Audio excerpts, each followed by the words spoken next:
landscape of exact proportions, extolling the virtues of a more natural area. George James' accolade was unfortunately written after Mahncke's death after a 2-week bout with pneumonia on March 27, 1906. His funeral was, quote, one of the largest ever seen in San Antonio. In spite of heavy rain, the funeral procession to City Cemetery number 6 included 125 carriages, led by 8 policemen, followed by fire department members, public officials, and his fellow fraternal society members, unquote. This is from the San Antonio Daily Express, March 28, 1906. Shortly after his death, his many friends organized the Ludwig Mahncke Memorial Association and commissioned the renowned sculptor Pompeo Capini, who designed the 1936 cenotaph in Alamo Plaza, to commemorate him with a bronze bust. It was unveiled on January 17, 1909 in Brackenridge Park, near the site of the present golf clubhouse. It was estimated that 4,000 people attended the ceremony. The only inscription on its base is Park Commissioner, 1896-1906. In 1968, 4 years after the dedication of the fountain, his bust was moved to its present location here in Mahncke Park, on land donated in his honor by George Brackenridge. It is an odd but fitting coincidence of location that as a result of the new road opening off of Broadway over there, Brackenridge's memorial statue was moved slightly north and close to Broadway, directly across from here. At the Mahncke Monument unveiling on January 17, 1909, a flowery but loving tribute by an old friend, Mr. J.H. Kirkpatrick, said in part, "Big in body and big of soul, he always was hope and inspiration to others, and could all of the unfortunate and discouraged men and women and the helpless little children whom he befriended be here today, this large audience would swell into a multitude." I think I'll wait till this goes by.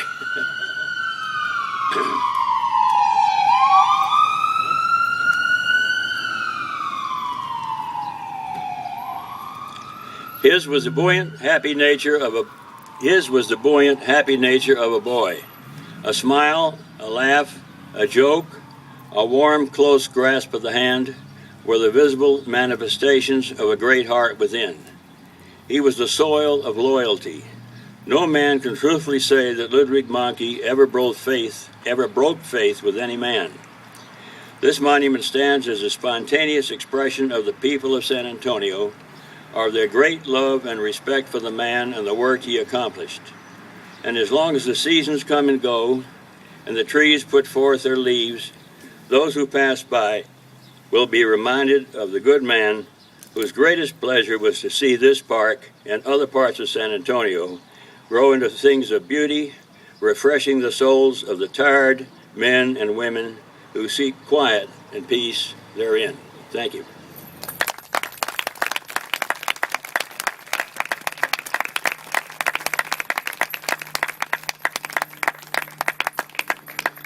Thank you. That was a wonderful tribute.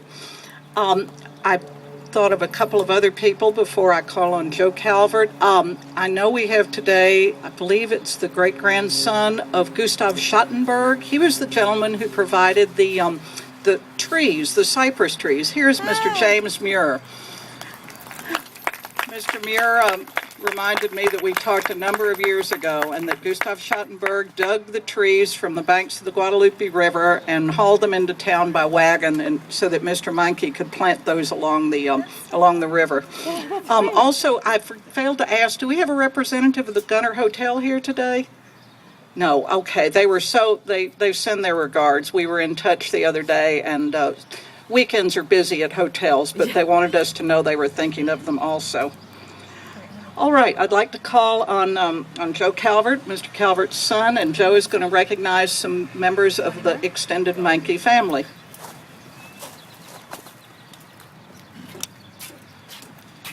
Thank you, Mariah. Dad, good job on this. He's worked pretty hard over the last couple of years. I'm going to take a very small portion of the credit because I was Dad's typist through this whole thing. Thank you, Joe. Whenever he doesn't type, he doesn't have a computer, he doesn't have email, so I'm sort of his secretary unofficially. But anyway, Dad, it was great, being a part of all this, and I thank you for allowing me to do that. Mariah, thank you for again for all that you've done in working with Dad. One of my earliest memories, really one of my first memories, had to do with this park, and there was mention about this fountain and its dedication in June of 1964. I had just turned 5 years old, and we lived not far from here on Burr Road, just up from North New Braunfels, and we were coming down to dedicate this fountain. And it was in the evening. We were waiting until it was dark because there was lighting involved, and it would be more dramatic if, with the lights after it was dark. And I think I had gone to bed, and then they woke me up to come down. Either that or I had to stay up. But all I remember is it was past my bedtime, and I was tired, and I wanted to go to sleep.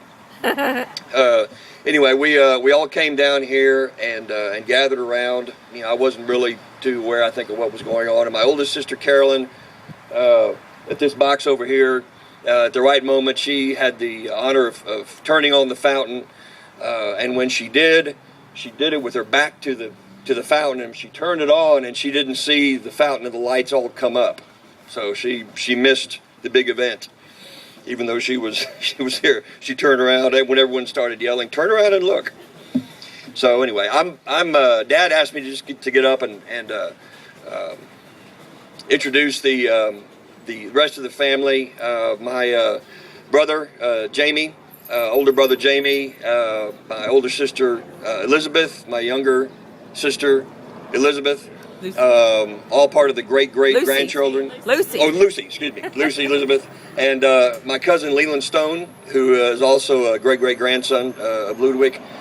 We are the 2G network, great-great, and the 3G network is here. His great-great-granddaughters, Annie, and Mary Jane, and Maggie, wherever Maggie is, and then Tex, who are all my sister Lucy's kids. They're from Dallas. And thank you all for coming down here for driving all the way down here for this.